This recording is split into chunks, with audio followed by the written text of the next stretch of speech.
So what's it like having Ed back here, who was at the Beverly Hills Freedom Rally in 2020, and now served time, how many years? Basically 1 year. But it's 11 months. 11 months and 2 weeks, but I fought my case for like 3 years. Yeah. It's been an ordeal.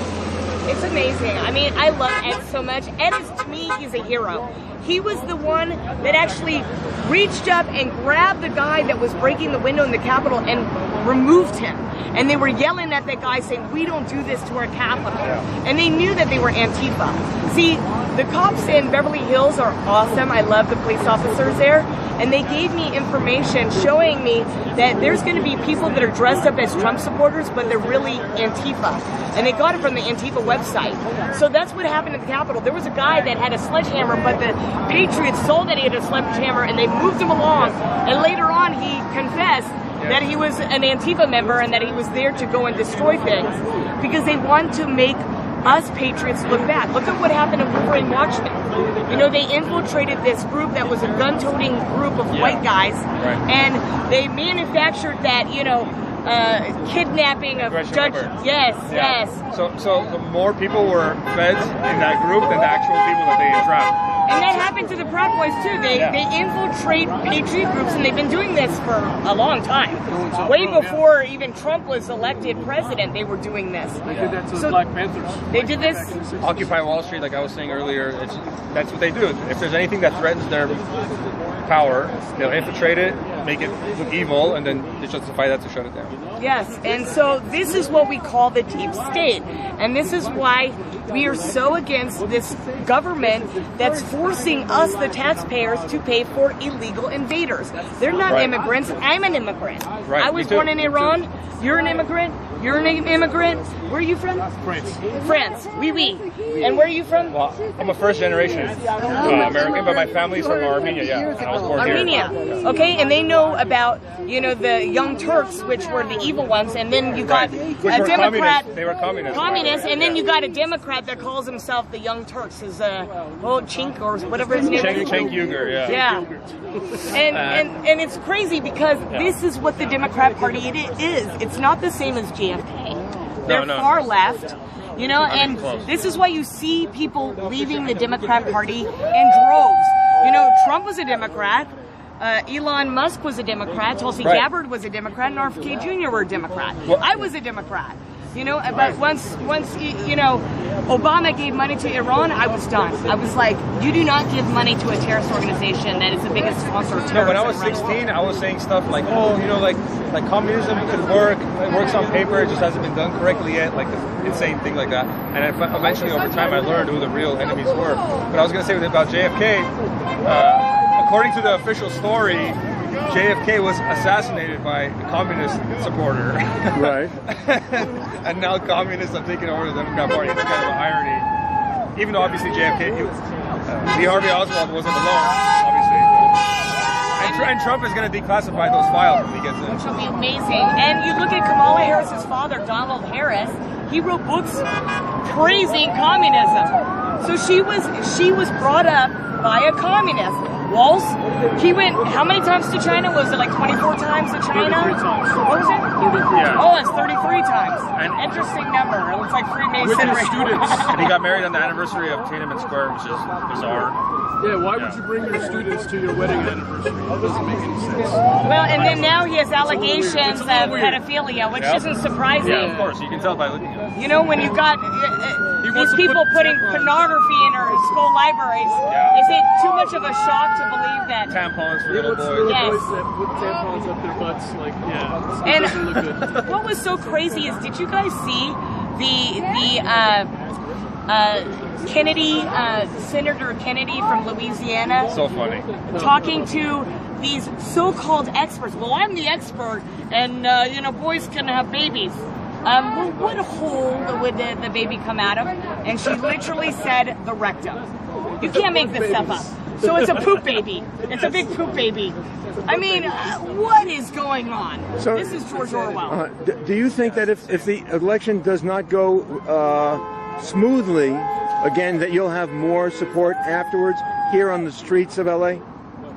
I mean, I feel like they're trying to push us to civil war right now. I really feel the Democrat Party is really pushing for that, because they're doing these insane things like Gavin Newsom making it illegal for us to present an ID. How do people not see that they're trying to cheat? How is it that these Democrat-run states, you don't need an ID to vote, and they do the voter harvesting, and then they can put multiple ballots in these boxes that are funded by Mark Zuckerberg? Well, I think a lot of them know that they're outnumbered and they support it. That's why you get a lot of their activists that are willing to ballot harvest or create and cast multiple votes. You know, when it's one person doing it. And there's been multiple arrests of people doing that were casting multiple votes as one person. You know, often they'll use dead voters or relatives, and they're not necessarily going to vote, or old people that are in old folks' homes. They'll commit. There's videos that you can see on TikTok, like this Democrat woman convincing her grandma to vote for Paris, and this woman's like, she has like dementia. She's like not there, you know. And they run nursing crazy. homes. Yeah. They absolutely. The Democrats run the nursing homes. They run the unions. They run the nursing homes. I mean, the guy that I ran against, you should see how many unions back him, and the unions are like mafia now. I mean, exactly like a mafia. Yeah. So they tell. You know, who to vote for, and unfortunately people get in lockstep. Like my friend works for LAUSD, and her little cubbyhole, they had who to vote for from the union, you know, the teachers union, and it's very corrupt. Now, some people might think that after nearly a year in prison, Ed, that you would shy away from getting politically outspoken. Right. That's their whole. That was the whole purpose of what they did, is to shut us up. Coercion. And whoever was like a more outspoken person, they got attacked even more. So like the person who just got arrested, Tina Peters, she got sentenced to 9 years. She didn't do anything that's worth getting sentenced to 9 years for, but she's very outspoken. She has a podcast. She's popular. So to shut that voice down, they come after you harder. The more of a possible like activist martyr you can be. Influencer. The more you're an influencer, look at what happened with me. I mean, here they had derelicts destroy the city, you know, and it was catch and release, and I'm the one that has to do 20 hours of community service. I actually live in the city, and all I was doing was exercising my First Amendment rights, and they wouldn't give me a permit. Just like they didn't give me a permit for the last 3 weeks. And Antifa never needs a permit. They can just they can do whatever as they violent want as they want, and they get stand down orders to the police. Yeah, two-tier justice, with totally two-tier justice. But you're a hero in my eyes, and you guys I are absolutely adore you and what you did, and you know, I hope that you do something where you know you are exalted. God has put you in this place for a reason, and you know this tribulation that we go through is just going to make us stronger. It's like whatever doesn't kill you makes you stronger. Absolutely. And I think there's going to be some really great things that are going to happen in your life, and God is working through you. And just keep up the good work, and I'll follow your podcast. Tell them where your podcast is. Yeah, I said it already, but I'll say it again. It's the We Are Good Men podcast. Say it again, because this whole thing, we'll let this go first. Yeah, it's We Are Good Men podcast. Step this way. We Are Good Men podcast. On Rumble, yeah. On Rumble. But I would say, people have told me, like, I'm the hero and stuff, but, like, really, like, we didn't know what was going to happen when we went to J6. We thought it was going to be a peaceful thing, that none of this was going to happen. And they used that to scare people into not being outspoken anymore. But the people who continue to keep the fight going while we were in jail, you guys are the real heroes, like Shiva and stuff, because she knows that they're going to come after her and harass her and persecute her, but she does it anyway. So that is more heroic to me in my eyes. Well, just the fact that he took off that guy off the window, I love that. You got to see the video, and it's on your website, right? Yeah, it's on YouTube. Tell them to look up that clip.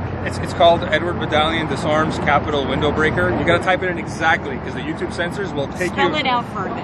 It'll take you to like the negative news stories about me, but it's Edward Battalion Disarms. How do you spell battalion or Battalion? Badalian.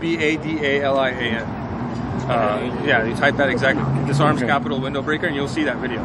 The channel is called Andrew Jackson. There you go. Yeah. Okay. Thank you, guys. God bless you. Very good. I love you. Thank you so much. Thank you. You're the best. Yes, you're the best.